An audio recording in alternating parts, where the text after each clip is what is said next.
What is good, internet? It is Spirit of Paradox here, and welcome back to another video. Today we are going to be talking about the Ultimate Universe one-shot 1 year in. I want to thank one of my subscribers, Jesse Million. I see you all the time in my comments, bro. Thank you very much for keeping me up to date with this. And I'm sorry that I am late to making this video, folks. Just been a little bit busy and this did fall behind. So we're going to talk about the cover first, and then we're going to talk about what it says in the article on Marvel.com. So as we see with this cover, it is pretty straightforward. I mean, it's not too crazy, but it's not boring either. It's pretty middle, I would say. And here we see the Maker and his council. So I'm assuming this is what this one shot is going to be revolving about. And hopefully it's not going to be a bait and switch like in Ultimate Invasion. But I would really like to see some of these characters get flushed out. Especially with the confused Hulk.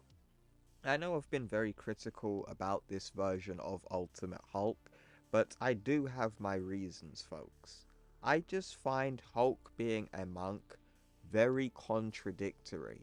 And also, we did this twice in the Ultimate Universe, or the original, I should say. One in Ultimate Wolverine vs. Hulk, and briefly in Jonathan Hickman's Ultimates, and Ultimate Hawkeye as well.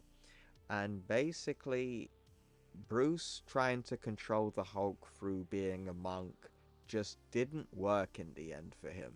I know they're trying to make it seem like it worked for Bruce, but it doesn't make sense if you understand the lore of Hulk.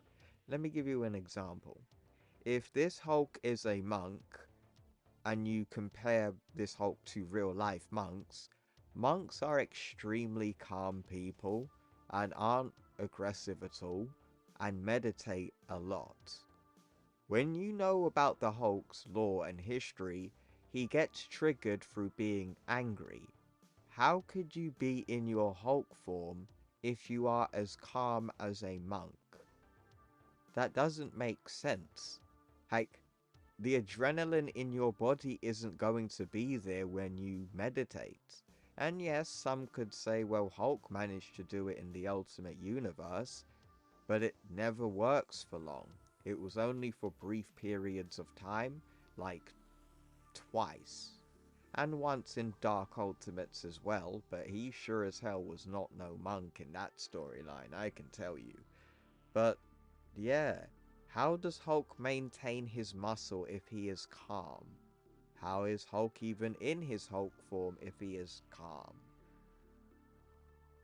Like, this kind of just goes against the concept of the Hulk. Bruce Banner turns into the Hulk when he's angry, and Hulk turns into Bruce Banner when he calms down. But this Hulk is calm, but he's not turning into Bruce Banner. It's just really weird. Because if he's the Hulk and he's a monk, then clearly the meditation isn't working. Because you're supposed to be calm, right? So, why are you... I'm just going to be talking in circles here, but yeah. Sorry for that, folks. Bit of a rabbit hole there, but yeah. Well, every time I think about this Hulk, the more irritating it gets. So let me not even push that upon you. We also see failed Krakoan era Colossus. That's what I'm calling him, because that's not Ultimate Colossus. Ultimate Colossus never had the beard, he never wore red and yellow, and he never had lines in his skin, or in his metallic skin. It was actually smooth in the Ultimate Universe, so this is failed Krakoan era Colossus. That's what we're calling him, folks.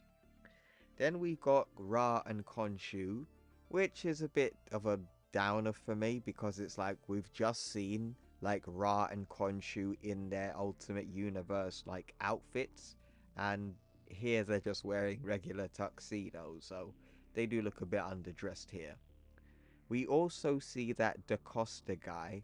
I know who he is. He's Sunspot's father. And also, Sunspot actually appeared in Ultimates issue number 2 of last month. So go check that out if anybody remembers that. I didn't talk about that in that video, but yeah. Then we've got Sunfire. So I'm gonna be real. I only know Sunfire from like Age of Apocalypse, and that is really it. Like I don't really know about this character, but I must say I preferred his Age of Apocalypse design. But then again, that's basically just a Human Torch with like the mask over his head. But still, I preferred that one. But he's flying, it seems. Then we see Silver Samurai, or Ultimate Silver Samurai, I should say. He looked really nice too. The mask, though, is a little too Iron Man-y, like a little too Iron Man-ish for me. That's one thing I've had a problem with this new Ultimate Universe, but I'll get into that later in the video. But a little bit Iron Man-ish in the mask, but overall, I remember seeing his suits on covers in Ultimate Invasion. Yeah, overall the suit cool. Then we got Captain Britain, who is a Frenchman. Piss take. Now, why didn't you just make Captain France instead? Dickhead thing. Then we got Ileana Rasputin, or Ultimate Magic. She looked good. That sword looks really cool. We see Lady, or Ultimate Lady Viper as well. Sexy, cool looking, but gotta add something to her, man. Like she look a little underdressed for the situation. Like this looks like something you would wear to a party. Like it don't look like a superhero suit or anything like that. But it looked good though. No complaints here. Ultimate Omega Red. I like this design, but I'm not too sure if I like it over the original personally yet. I mean, I do like it. I don't really have much of an issue with it. Like, they have toned down, like, the armor to make it more Ultimate Universe based, because if you think of it well, there were some ugly ass designs in the Ultimate Universe. Ultimate Shocker, I'm looking at you. The original, not the new one. The new one actually looks really, really cool, so that was a win. But yeah, with this Omega Red, I like it. I think I'm probably just going to say I like it just as much as the original here. And I think that is pretty much everybody on the cover. So now we could finally start talking about what is in the article, and we can start speculating. So this is article from Marvel.com, and the title says, San Diego Comic-Con 2024, Ultimate Universe 1 year in, sets the stage for year 2. In addition to setting up the second year of the Ultimate line, Ultimate Universe 1 year in includes the debut of Ultimate versions of 2 major Marvel characters. I wonder who that could be. Each year at San Diego Comic-Con, fans gather at the next big panel to discover the biggest shakeups coming to Marvel Comics. This year is no different. In addition to the revealing teaser of One World Under Doom, yada yada yada, Blood Hunt, this stuff isn't really important. Among the series announced was Ultimate Universe 1 year in, a special one-shot finale to the first year of Marvel's hit New Ultimate line. It's been 1 year since the Maker was locked away, and the Ultimate Universe was left in the hands of his villainous council. And in that time, heroes around the world have risen up, determined to fix this broken world. Now, with 1 year left until their leaders return, the Maker's Council launches a bold plan to wipe out these heroes. This oversized one-shot sets up the stage for the second year in the Ultimate line, and includes the debut of Ultimate versions of 2 Marvel characters. Right. So now that we got all of the dialogue out of the way, let me, sorry, my apologies there, my apologies people. This will be written by Dennis Camp, and also will be, cover artist will be Stefano Cicelli. And this will be on the 12th of the 11th, so stay tuned for that. My apologies. So, when it comes down to this Ultimate Universe one-shot, it's basically very self-explanatory. It's going to be the the ending chapter to the first year of the Ultimate Universe and what's going to be teased in the new one. So when it comes down to seeing two Marvel characters or two versions of major Marvel characters, I believe I heard someone say it's going to be Ultimate Lizard. So I'm not too sure if that's going to be the case or not. And I'm not too sure if anybody said if who the second character is going to be. If we remember the Ultimate Universe teaser in Free Comic Book Day, we basically got a teaser where we saw some of the members of the Ultimates going into one of the Maker's warehouses that contained loads of items from fallen heroes. And I have really got to say, like, there's loads of heroes that have fallen in this universe, and there is potential of us getting some of them back. I would personally like to see Ultimate Wolverine come back, or potentially Jimmy Hudson to be Wolverine in this universe. Like, come on, Dennis Camp. Jonathan Hickman went and gave Miles an opportunity to see if he wanted to go back to the Ultimate Universe, and he said no. But he completely ignored Jimmy Hudson. Disrespect to the fans and the source material. Come on, fix that up for us, man. Jimmy Hudson deserves a second chance. Come on, man. But, yeah, I would like it to be either Wolverine James Howlett, aka Logan Wolverine. No gender swaps, please. Would like to see him. Or Sentry. I would really like to see Ultimate Sentry make a return. So we don't know what happened, other than that suit took a lot of damage, and he took a lot of damage too.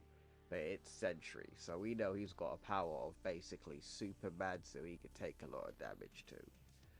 So either Sentry, I don't know about the dead corpse or the dead infant corpse of Black Bolt.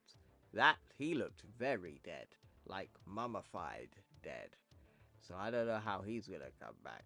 But then again, I actually liked the Ultimate Inhumans because they actually looked inhuman compared to the 616 versions. So really would like to see them make a return with those designs. I think they were way better than the main Marvel Universe versions, design wise, not feats or story arcs. Because then again, that was only in Fantastic Four Annual. But anyway. Yeah, so for me, it's Sentry and Wolverine, but I doubt that's going to happen. Maybe it could be Black Widow or Nick Fury. I thought Nick Fury was that bold guy in Ultimate Spider-Man, but nope, that was just a bullseye soldier. Yeah, I don't like the idea of having multiple bullseyes. Kinda loses the value of the character. But yeah, so there's that. One thing as well, I would like to see the characters in the Makers Council get flushed out and Hulk get into a fight scene at least. And please, Dennis Cab, bring back my Hulk. Just leave out the cannibalism, that don't need to come back. But bring back that savage nature that we all love about Ultimate Hulk. That motherfucker, he was the Hulk that tore Wolverine in half. Not even 616 Hulk is capable of doing that. And he's stronger than Ultimate Hulk. But then again, Adamantium is also more durable in the main Marvel universe. But still, come on, fam. That's my Hulk. But anyway, yeah, so, oh yeah, one more thing. I did mention, when it comes down to the whole Stark Tech plot, I personally don't like this concept of everybody's origin basically derives from Stark Tech. Right, so the reason why I find it very difficult to believe people who say they like this is because this was a very well-known criticism of Tom Holland's Spider-Man with Tony Stark. Loads of people constantly criticized MCU Spider-Man for not being independent like how he is in the comics and is constantly getting help or piggybacks from Tony Stark. Now, when the Maker is out of power And keep this in mind as well. When the Maker was in power for decades on Earth 6160 and using the ability of time travel to kill people's ancestors to kill them in the future, preventing them from even existing. Yeah, that's what the Maker was doing. And throughout decades, heroes popped up. And there was no Stark tech for them to pop up with. And Howard Stark was a member of the Makers Council, so he wasn't helping any heroes. So people in this universe got unique origins. But how come? After when the Maker's been taken out of power, locked away in his dome city, and doesn't have the plot MacGuffin of using the grandfather paradox to kill his enemies, how come people are somehow idiots and incapable of making their own origins or finding their own origins? What? Is everybody in this universe except Tony Stark and Otto Octavius an idiot? It's like with Ultimate Spider-Man recently. They had a training scene, and which was a waste of time because they just introduced an AI that can allow them to fight better. So they're even that more incapable. They can't even make their own origins. They're incapable of fighting and heavily rely on Stark tech. That's lame, in my opinion. But that's all I've really got to say for that one, dear.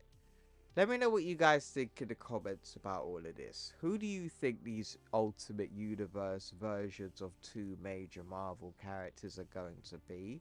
Are you going to pick up this one shot? What do you want to see in this one shot? And yeah, you know what to do. If you guys enjoyed the video, make sure you drop a like and subscribe, and I will see you in the next one. Take care.